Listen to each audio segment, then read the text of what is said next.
Today is International Yoga Day. United Nations is even thinking of how to make yoga as a tool to fulfill the Sustainable Development Goals. The United Nations, at the behest of the government of India, particularly our Prime Minister, when it proposed this in the UN Council, 172 countries immediately responded and said yes.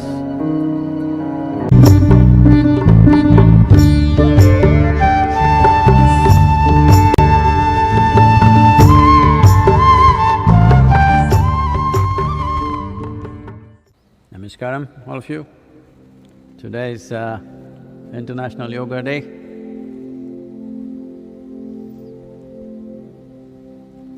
What this means is, one must, with this one statement, that the United Nations,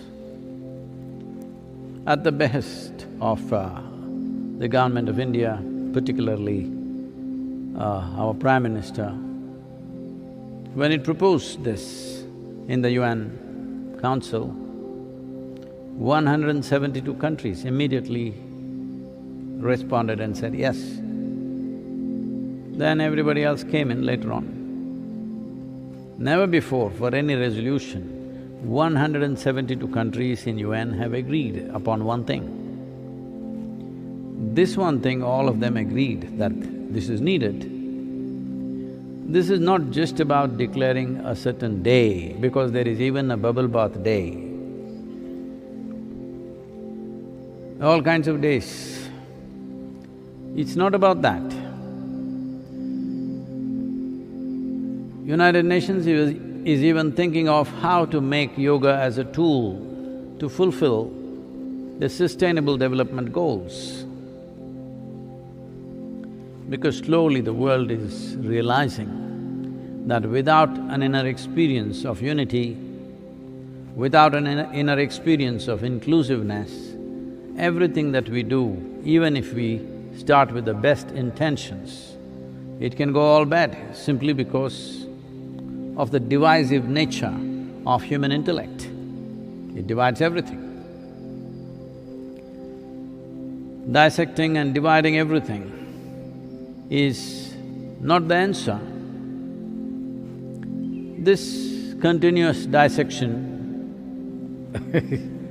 with every human being thinking that they have razor-sharp intellect, always going on dissecting everything and making a mess out of it.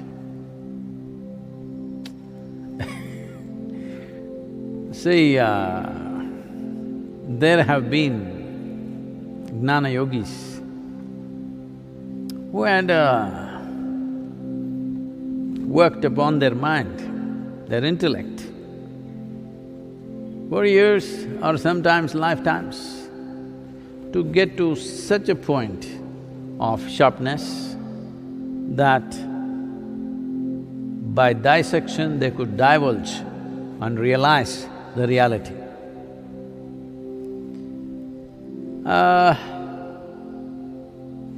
But most people's it should be that kind of a knife, I mean. But most people have an intellect whose front edge is somewhat like this. If they try to dissect with this, they will smash everything. This is all that's happening. Because to pursue realization through one's intellect, the work is not upon realization, the work is upon the intellect. Continuously sharpening it in such a way that it will slice through everything. They say, in India there are certain martial cultures where This is largely gone, but only at the wedding time a man has to prove that he is a man. So he will take a sword and cut a banana, a tree or a stem. In one slice he must go. In Japan they have traditions of… because of the samurai and other kinds of traditions, they chop bamboos to prove how sharp the sword is and how skillful you are, both skillful and strong you are. So if you slice the banana stem, generally the expectation you must slice it in such a way that the stem doesn't realize what happened, so it must sit right there. It's two pieces, but it's sitting right there, you must slice it like that.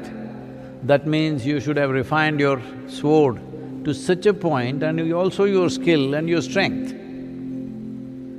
Well, if you have that kind of a razor-sharp, super-sharp intellect, yes. But if you have this kind, it's better to drink it. Don't try to dissect with a blunt object.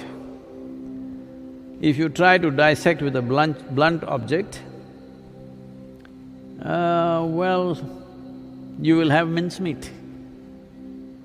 You will not see anything that is there. This happened.